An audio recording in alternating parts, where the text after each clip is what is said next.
Praise lord అండి. దేవుని నామానికి మహిమ కలుగును గాక. ఈరోజు వాక్యంలోనికి ప్రార్థనలోనికి వెళ్ళే ముందు మీ అందరితో ఒక మాట చెప్పాలనుకుంటున్నానండి. మరి గత 7 వారాల నుండి మరి దేవుడు నన్ను ఈ గాస్పెల్ టీవీ ద్వారా ఈ కార్యక్రమాన్ని అందించుటకు దేవుడు కృపనిచ్చాడండి. అందుని బట్టి దేవునికి మహిమ కలుగును గాక. ఎంతోమంది మరి ప్రతి ప్రోగ్రాం చూసిన తర్వాత మరి పోయిన వారం అయితే నా సాక్ష్యం చూసిన వాళ్ళు కూడా చాలామంది కాల్ చేశారు. వాళ్ళు ఎంతగానో బలపడుతున్నామని చెప్తున్నారు. వారందరికీ కూడా దేవుని నామంలో వందనాలు తెలియజేసుకుంటున్నాను. నిజంగా చెప్పాలంటే దేవుడు నాకు ఇచ్చిన ఈ ధన్యతకి నేను ఏమీ ఇవ్వలేనండి. కేవలం నాకున్న ఈ కొద్ది శక్తిని, ఆయన ఇచ్చిన కొద్ది మాటల్ని, నాకేదైతే దేవుడు చెప్పాడో, నాకైతే నిజంగా ఏ బీటీహెచ్ కానీ నాకు ఏ జ్ఞానం కానీ లేదండి. కేవలం దేవుడు ఇచ్చిన మాటల్ని, నాకు నేర్పిస్తున్న మాటల్ని మరి ఈ రీతిగా ఒక ఛానల్ ద్వారా చెప్పాలనే ఆశతో నేను ముందుకు వస్తున్నానండి. ఇందులో ఏ తప్పైనా ఏ పొరపాట్లైనా ఉంటే మరి పెద్దలు కానీ చిన్నవాళ్ళు కానీ మరి ఎవరైతే చూస్తున్నారో నన్ను మన్నించమని ముందుగానే వేడుకుంటున్నాను. మరి ఈరోజు ప్రార్థనలోకి ముందుకు సాగుదామండి. పరిశుద్ర గొప్ప దేవా, నీకు స్తోత్రం, స్తుతి, మహిమ, ఘనతయు ప్రభావం చెల్లించుకుంటున్నాం రాజా. మరి ఈరోజు ప్రభా స్టెఫన్ విషయంలో ప్రభా సైఫన్ విషయంలో ప్రభా మేము నేర్చుకోబోతున్న గొప్ప సత్యాలని బట్టి మీకు వందనాలు తెలియజేసుకుంటున్నాం. అవును తండ్రి, ఆ రోజు ఆ బిడ్డ ప్రభా ఏ రీతిగా పరలోకపు దర్శనాన్ని చూశాడో, ఇదిగో నిన్ను తండ్రిని ప్రభా కుడిపార్శ్వన కూర్చున్న యేసు ప్రభును ఒకటేసారి ఏ రీతిగా ప్రభా తన మరణ సమయంలో చూశాడో, ఆ రీతిగా మేము కూడా ప్రభా ప్రతి దినము ప్రభా నీ కొరకు మరణించిన వారమై, నీ కొరకు తిరిగి లేవనెత్త వారమై ఉంటుండగా ప్రభా మేము కూడా దర్శనాన్ని, ఆ పరలోకపు మన్నల్ని ప్రభా మేము పొందుకుంటకు కృప చూపించమని నజరేయుడైన యేసు ప్రభు నామంలో ఈ ప్రార్థన సమర్పిస్తున్నాం తండ్రి. ఆమేన్, ఆమేన్, హల్లెలూయా, ప్రైజ్ ది లార్డ్ అండి. మరి ఈరోజు దేవుడు మన కొరకు ఏర్పాటు చేసిన గొప్ప వాక్యం ఏంటంటే సైఫన్ గురించండి. మరి స్టెఫన్ గారు మరి ఆయన మరి ఒక అపొస్తలుడుగా ఉన్నాడని మనము వాక్యంలో ధ్యానించుకుంటున్నాము. అపొస్తల కార్యములు 6వ అధ్యాయంలో మరి అలాగనే 7వ అధ్యాయంలో మనం ధ్యానించినప్పుడు మరి అక్కడ స్టెఫన్ని మరి 12 మంది శిష్యులు ప్రత్యేకంగా ఎన్నుకున్నారు. ఆ సందర్భం ఏంటి, మరి ఈయన గురించి మనం ఏం నేర్చుకోగలము అనేది మనం ధ్యానిస్తూ ముందుకెళ్తున్నప్పుడు ఈ అర్ధగంట సమయంలో మరి జాగ్రత్తగా గమనించండి. మరి పరిశుద్ధాత్మ దేవుడు ఆ బిడ్డ జీవితంలో చేసిన గొప్ప కార్యంలో నా జీవితంలో ఈరోజు మరి ఈ మధ్యాహ్న కాల సమయంలో మన జీవితంలో జరగాలని మనం ప్రార్థన చేసుకుందామండి. హల్లెలూయా. మరి పరిశుద్ధాత్మ దేవుడు మరి ఈరోజు మనకిచ్చిన ధ్యానాంశము మరి స్టెఫన్ గురించి, ఆయన పరలోక దర్శనం ఏ రీతిగా చూశాడు, ఎందుకు చూశాడు, మరి ఎవరు చూడని దర్శనాన్ని ఆయన ఎందుకు చూశాడనే సత్యాలు మనం జ్ఞాపకం చేసుకుందామండి. పరిశుద్ధాత్మ దేవానికి స్తోత్రం. మరి ఒకసారి 6వ అధ్యాయము మరి అపొస్తల కార్యములో 6వ అధ్యాయము 2వ వచనం నుండి మనము ధ్యానించినప్పుడు అక్కడ క్లియర్గా రాయబడుతుంది ఏంటంటే, అక్కడ ఒక సందర్భం ఉందంటే ఏంటంటే, మరి శిష్యులైతే మరి సువార్త ప్రకటిస్తున్నారు. మరి అప్పటికి మరి యేసుప్రభు అవరోహణమై వెళ్ళిపోయాడు. మరి సువార్త మరి తన శిష్యుల ద్వారా మరి ఇంకా ఎంతమంది అయితే శిష్యులైతే దేవుడు తయారు చేశాడు వారందరి ద్వారా మరి సువార్త ప్రబలమవుతుంది. మరి ఎంతోమంది విస్తరించబడుతున్నారు, సంఘాలు ఎదుగుతున్నాయి. కానీ అక్కడ మరి సువార్త ప్రకటిస్తున్న సమయంలో మరి అక్కడ బీద విధవరాళ్ళ కొరకు, మరి అనాథ పిల్లల కోసము, మరి శరీర ఆహార సంబంధించిన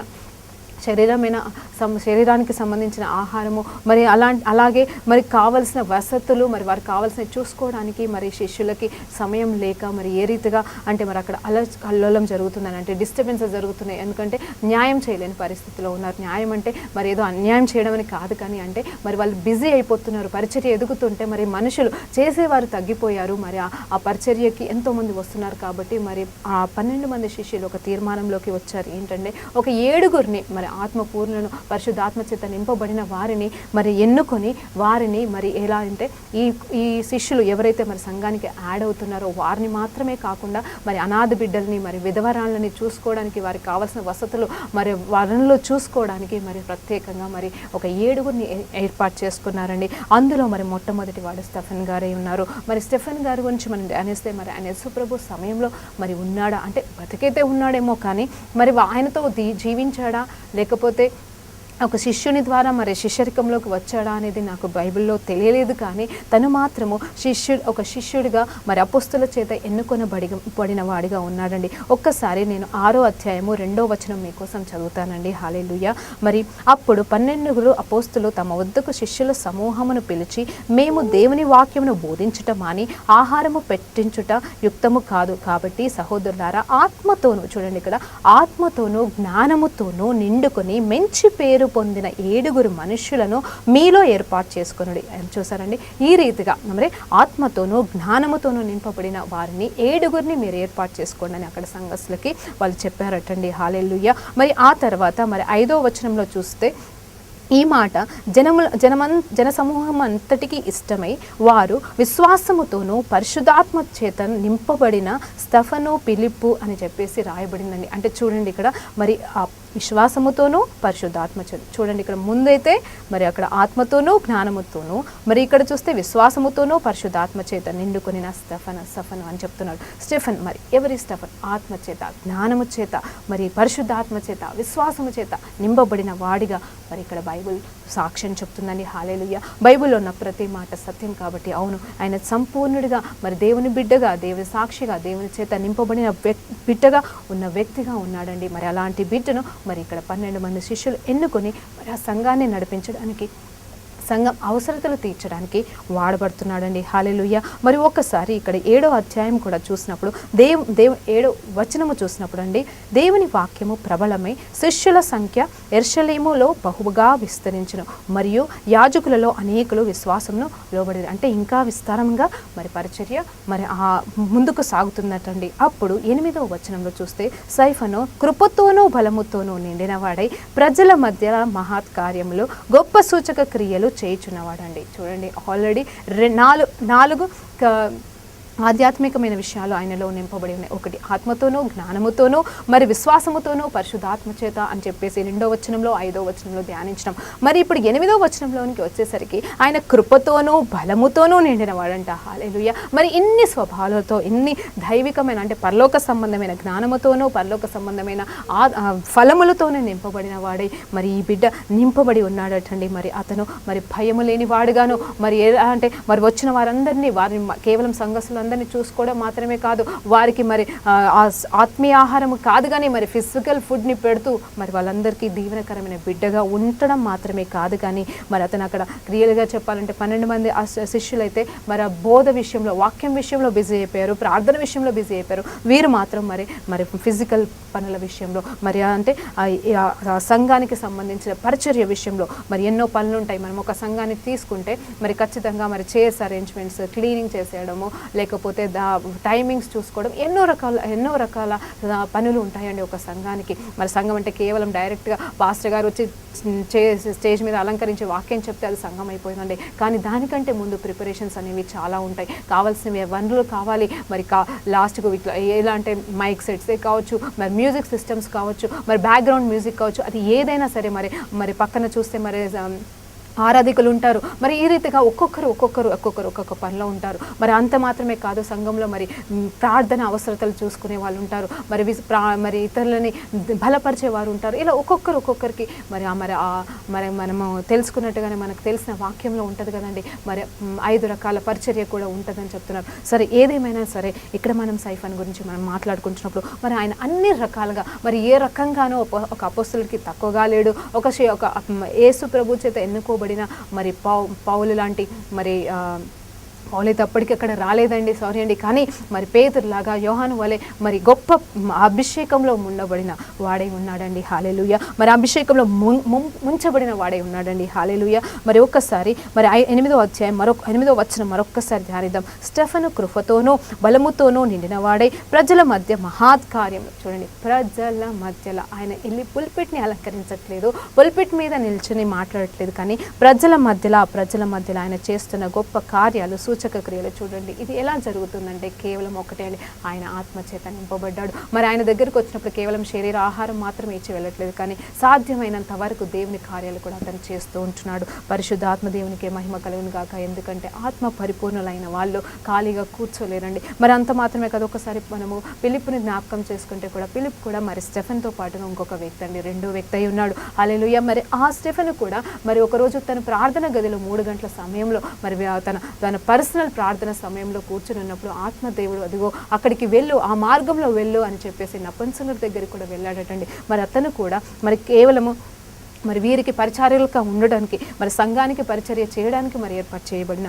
వీరిద్దరూ కూడా ఆత్మచేత నింపబడి మరి ఎంతో మందిని ఆత్మచేతనే నడిపించారండి. హల్లెలూయా. ఆత్మచేత నింపబడడం నిజంగా అది ఎంత గొప్ప రక్షణ కార్యం అంటే మీకు తెలుసా అండి. అది ఎలా అంటే కేవలం రక్షణ పొందుకొని నలుగురి కోసం ప్రార్థన చేస్తూ ముందుకు సాగితే సరిపోదు, కానీ ఆత్మ పూర్ణులై ఉన్నప్పుడు మన దేవుడు ఎవరిని ఎట్లా నడిపించాలి, ఎవరికి ఎలా బలమైన వాక్యం ఇవ్వాలి, ఎవరికి ఏ అవసరంలోకి నడిపించాలి అనేది కూడా మనకు దేవుడు నడిపిస్తాడండి. కేవలం వాళ్ళు వారికి వరకు సరిహద్దులు పెట్టుకోలేదు, కానీ వారు చేయగలిగిన దానికంటే అత్యధికంగా చేసే దేవుని చేత మరి గొప్ప కార్యములు, దేవుని ఆత్మ చేత గొప్ప కార్యములు చేసిన వారుగానే బైబిల్ వారి గురించి రాయబడిందండి. హల్లెలూయా. మరి ఆ తర్వాత మరి 15వ అధ్యాయం వచనంలో చూసినప్పుడు సభలో కూర్చున్న వారందరూ అతని వైపు తేరి చూడగా అతని ముఖము దేవదూత ముఖం వలెనంట. చూడండి, నేను కేవలం ఇట్లా చదువుకుంటూ వెళ్ళిపోతున్నాను.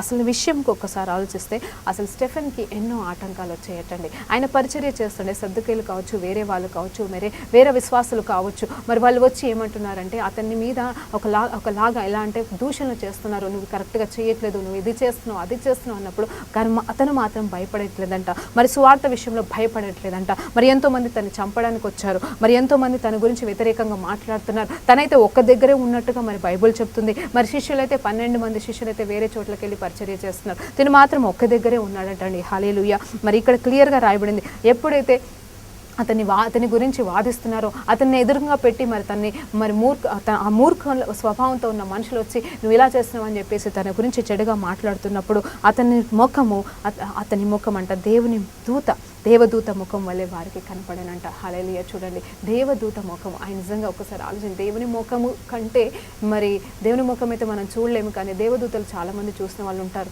వాళ్ళు ఎలా చెప్తారంటే వాళ్ళ డ్రెస్సింగ్ అంతా కూడా వైట్గా మరి కంప్లీట్గా ఇట్లా మహిమతో నింపబడిన వ్యక్తిగా కనిపిస్తారటండి దూతలు. మరి ఆ దూతలు ఏ రీతిగా వెలిగి ఉన్నారో అలా ఆ రీతిగా మరి ఇక్కడ స్టెఫెన్ గారి మరి ముఖం ఆ రీతిగా వెలిగించబడుతుందటండి. మరి దేవదూత ముఖం వల్లే వారికి కనపడనంటే. హల్లెలూయా. చూడండి, అది కేవలం అతను పొందుకున్న ఆత్మాభిషేకము, అతను పొందుకున్న కృప వలన, అతను పొందుకున్న విశ్వాసం మూలంగానే మరి ఏ కృపల చేత అతను నింపబడ్డాడు దాన్ని బట్టి మరి తను గడుపుతున్న విశ్వాసపు జీవితాన్ని బట్టి, తనకు జీవిస్తున్న నమ్మకమైన జీవితాన్ని బట్టి ఆత్మచేత పరిపూర్ణుడై మరి దేవదూత ముఖం వల్లే అతని ముఖము ప్రకాశింప చేయబడుతున్నట్టండి. హల్లెలూయా. దేవునికే మహిమ కలుగును గాక. మరి 7వ అధ్యాయంలో కూడా చూస్తే ఆయన జ్ఞానవంతుడైనట్టుగా కనిపిస్తుంది.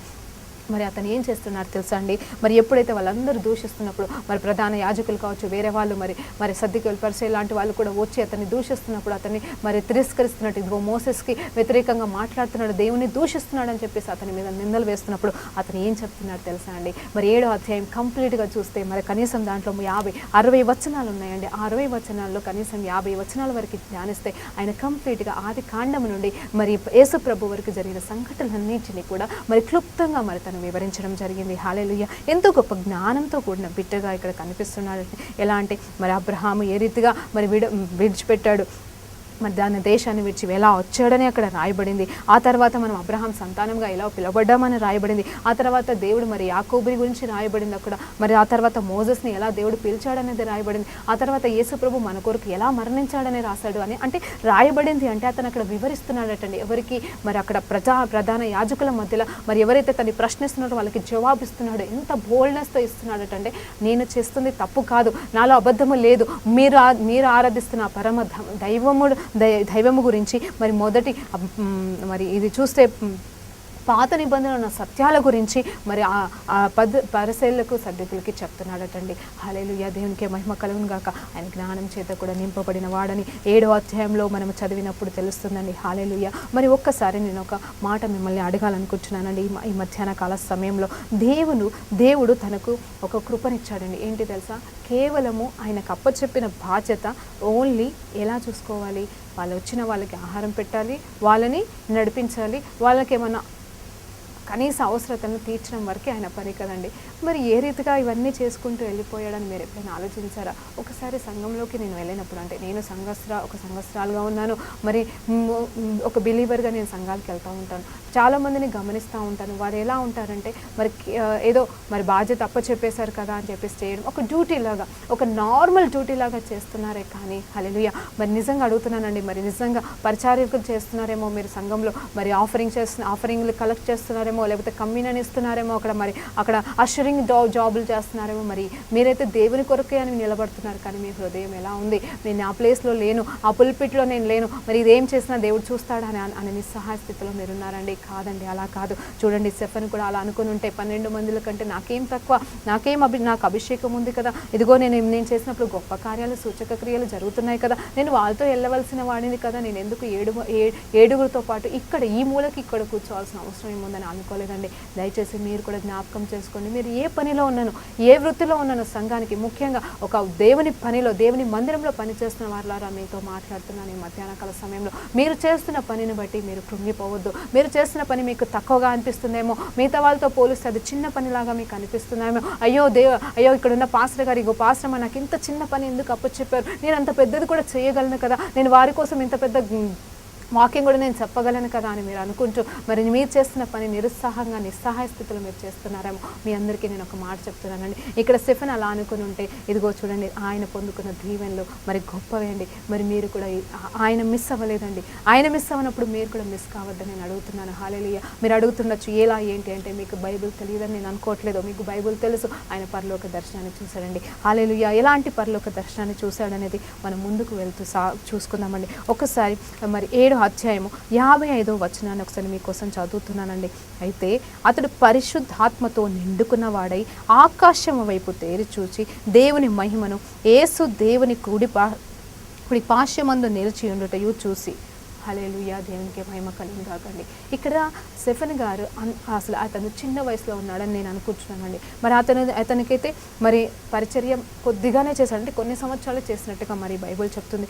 ఎందుకంటే వెంటనే తను చంపబడ్డాడటండి. హల్లెలూయా. మరి 6-7 అధ్యాయంలో మాత్రమే అతని గురించి రాయబడింది, మరి ఇంకెక్కడ కూడా రాయబడలేదు. మరి తర్వాత రాయబడింది, ఒక చోట రాయబడింది. ఎక్కడ అంటే మరి పౌల్ విషయంలో కూడా ఒక దగ్గర రాయబడింది. హల్లెలూయా. కానీ ఇక్కడ 7వ అధ్యాయము 55వ వచనంలో చూసినప్పుడు తన్ని చంపే సమయం అటండి. అంటే రాళ్ళతో కొట్టి, అంటే ఇంత వాదించాడు, ఎన్ని సత్యాలు. మరి మొదటి 7వ అధ్యాయంలో మొదటి వచనం నుండి చూస్తే ఆల్మోస్ట్ 50 వచనం వరకు చూసినప్పుడు మరి పాత నిబంధనకు సంబంధించిన సత్యాలు, నేను మోజెస్ని గురించి నెగిటివ్గా చెప్పట్లేదు, నాకు మోజెస్ గురించి తెలుసు, నేను సత్యాలే బోధిస్తున్నాను, అబద్ధాలు చెప్పట్లేదు అని చెప్తూ ఆయన చెప్తున్నాడే, కానీ మరి ఎవరు వినట్లేదు. అది ఎందుకు వినట్లేదో మనకు తెలియదు. కానీ ఆ సమయంలో యేసు ప్రభువుని కూడా రాళ్ళతో కొట్టిన సందర్భాలనే, కొట్టడానికి తీసుకొచ్చిన సందర్భాలు, మేబీ ఆ రీతిగానే స్టెఫెన్ కూడా మరి హింసకి గురైపోతున్న సమయమేమో అండి. మరి ఆ సమయంలో మరి యేసు ప్రభులాగా మరి ఆయన నిలబడ్డాడండి. మీరు అడగచ్చు, మరణ సమయంలో ఏ రీతిగా ఆయన మరి యేసు ప్రభులాగా నిలబడ్డాడు అంటే,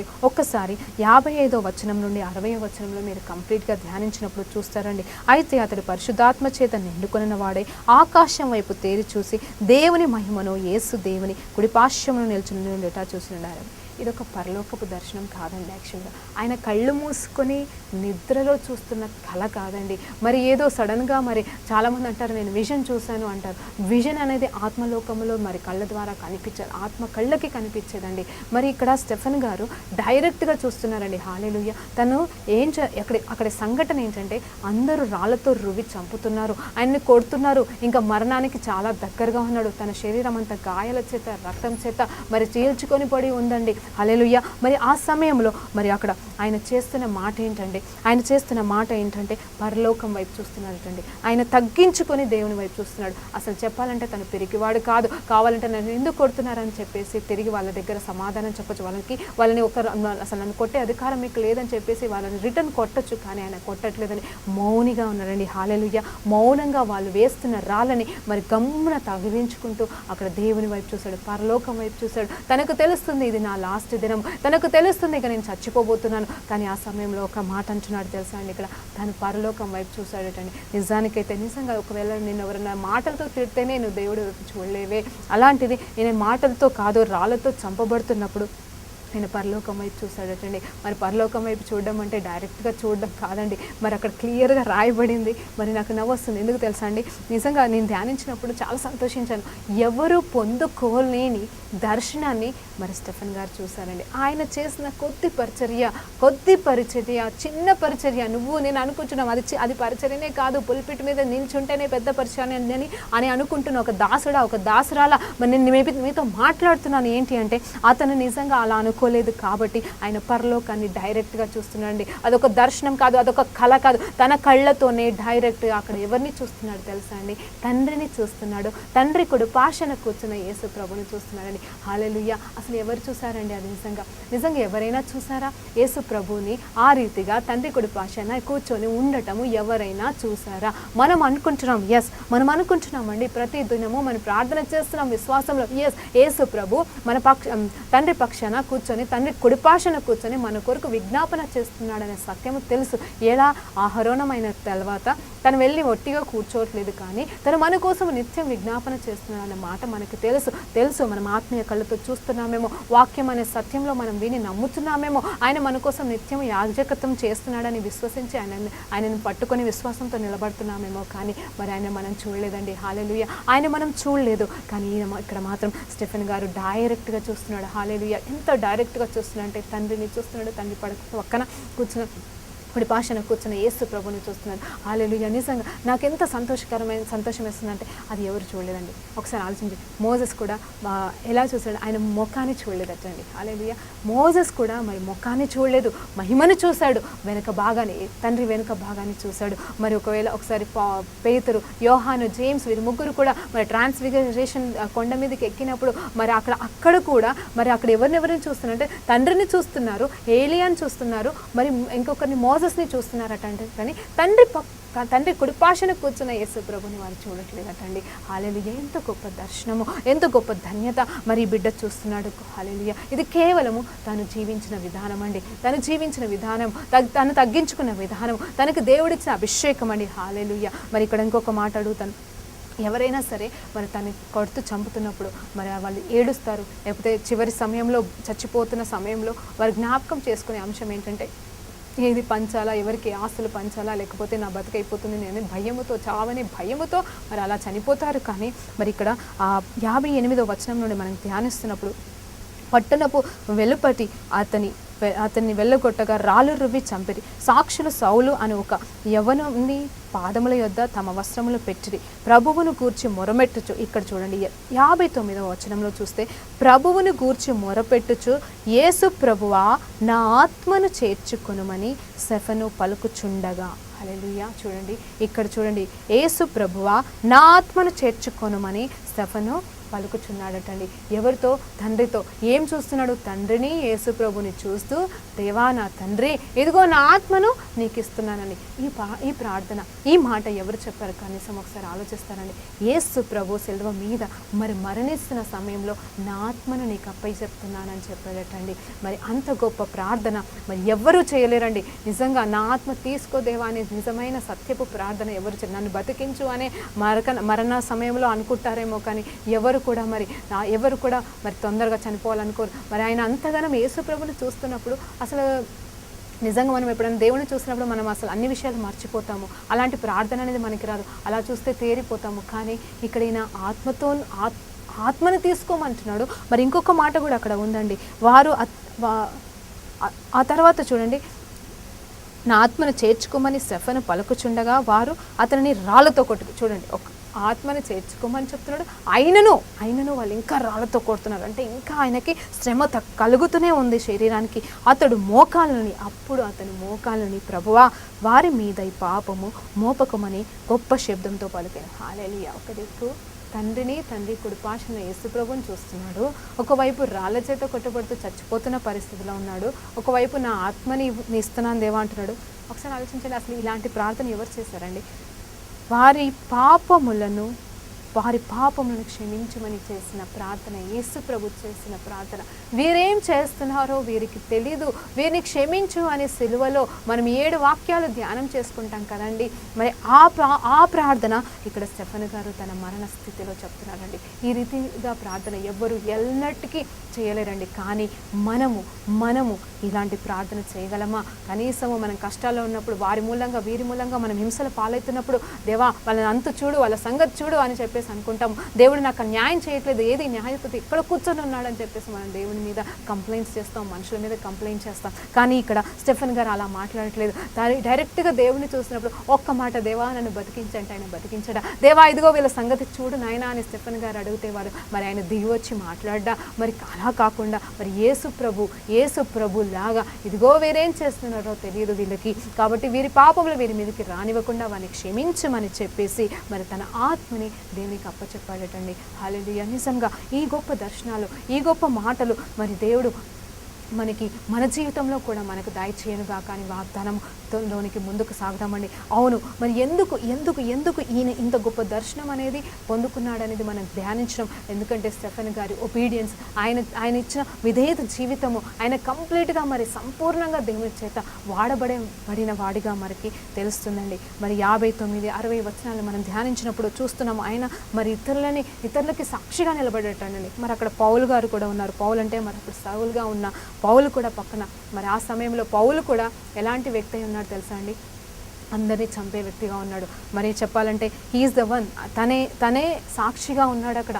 ఎలాంటి సాక్షిగా అంటే స్టెఫెన్ గారిని చంపించడానికి ప్రధాన సాక్షిగా నిలబడి మరి ఉన్నాడటండి. మరి ఆ సమయంలో అతనికి రక్షణ అనుభవం లేదు. కానీ దీని తర్వాత జరిగిన ఆ 9వ అధ్యాయంలో మనం వెళ్ళినప్పుడు ఎప్పుడైతే పౌలు గారు మరి సౌలు గారు మరి పౌలుగా మారాడో, మరి యేసు ప్రభు చేత మరి ఆ దర్శనాన్ని పొందుకొని మరి తన కళ్ళు తెరవబడ్డాయో, తను ఎప్పుడైతే నూతన వ్యక్తిగా మార్చబడ్డాడో అప్పుడు తను జ్ఞాపకం చేసుకుంటుంది స్టెఫెన్ గారినంటే. ఎందుకు చెప్తున్నానంటే నిజమే, మన జీవితంలో ఎంతోమంది ఆత్మీయ తల్లిదండ్రులు మనకు ఉంటారు. మరి పేతురు అయితే ఎంతోమందికి తండ్రిగా ఆత్మీయ తండ్రిగా ఉండొచ్చు. మరి యోహాను గారు ఎంతోమందికి ఆత్మీయ తండ్రిగా ఉండొచ్చు. కానీ ఇక్కడ స్టెఫెన్ గారి మరణ సాక్ష్యము ఇస్తున్న వారు ఎవరో కాదండి, పౌలు గారండి. ఆ పౌలు గారు చూసిన ఈ సాక్షిని మరి నిజంగా ఆయన పరలోకాన్ని ఏ రీతిగా చూస్తాడో, ఆయన మాట్లాడుతున్న మాటలు, చనిపోతున్నప్పుడు కూడా ఇతరులను క్షమించని చెప్తున్న మాటల్ని బట్టి నిజంగా పౌలు గారు ప్రభావితం పొందారని నేను నమ్ముచున్నానండి. నిజంగా అతని పరిచర్యలో కూడా పౌలు అంత ముందుకు సాగడానికి, అంత బలంగా నిలబడడానికి ఇక్కడ యేసు ప్రభుని పౌలైతే చూడలేదు, కానీ స్టెఫెన్ గారిని చూశారండి.